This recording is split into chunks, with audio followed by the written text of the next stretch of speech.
She refused me that morning. I thought it was just tiredness. But when I came home early, what I saw shattered everything I believed.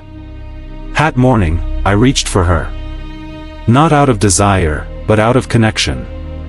She looked at me with those calm, unreadable eyes. And said softly, "Not today, Marcus. Please, not today." I smiled it off, pretending it didn't sting.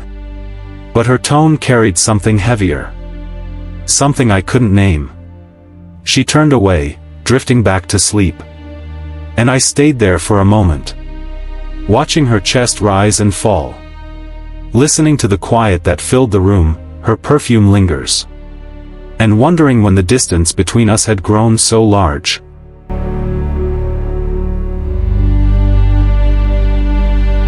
I went about my day, trying not to think about the silence she left behind. Trying not to imagine what it meant. Trying to convince myself it was just tiredness. Hours later, the meeting I was meant to attend got cancelled. Maybe fate, I thought, was giving us another chance. A chance to laugh, to reconnect. To touch the part of her that I had been missing.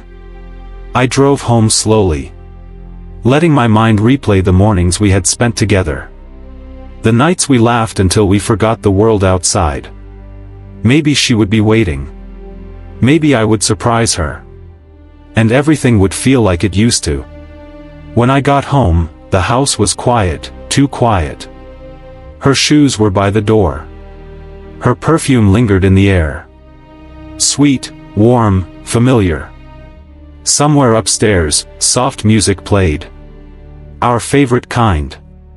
I expected to see her in the living room. Maybe reading, maybe humming along. She wasn't there. Then I heard laughter. A kind I hadn't heard from her in months. Laughter that didn't belong to me. It carried warmth, joy, a closeness I wasn't part of. Each step up the stairs felt heavier than the last. My chest tightened, my hands grew cold. I told myself it couldn't be. I told myself I was imagining it. And then I opened the door. And everything inside me stopped. There she was. With someone else. A woman.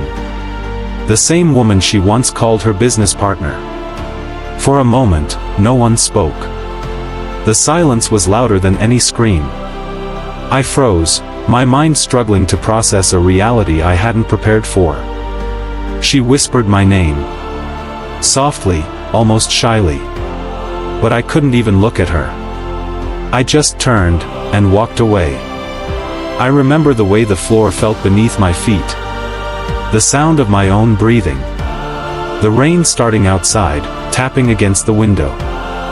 I remember thinking, this is not how it ends. Not like this.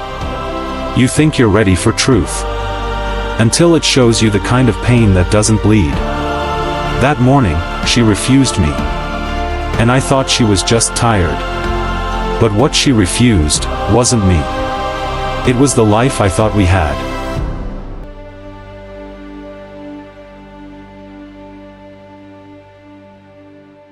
I walked to the porch, sat down. And let the silence wrap around me.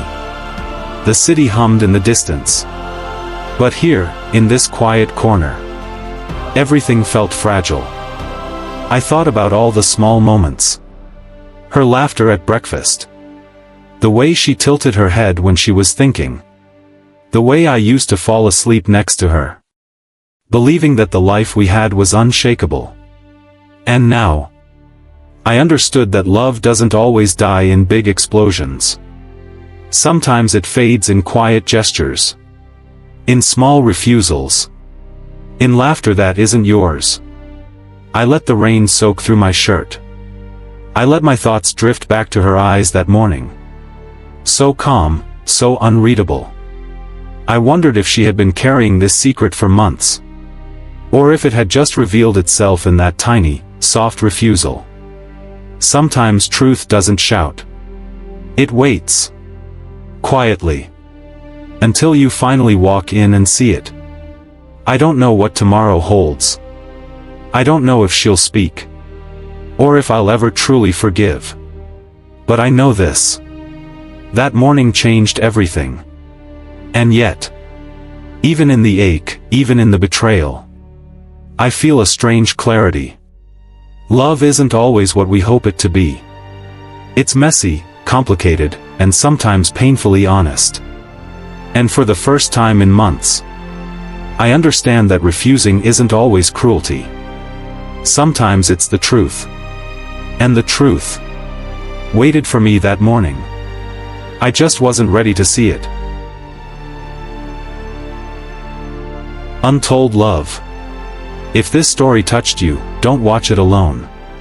Please like, share, and subscribe, and remember to turn on the notification bell, so you never miss the next untold story of love, loss, and truth. Thank you for watching.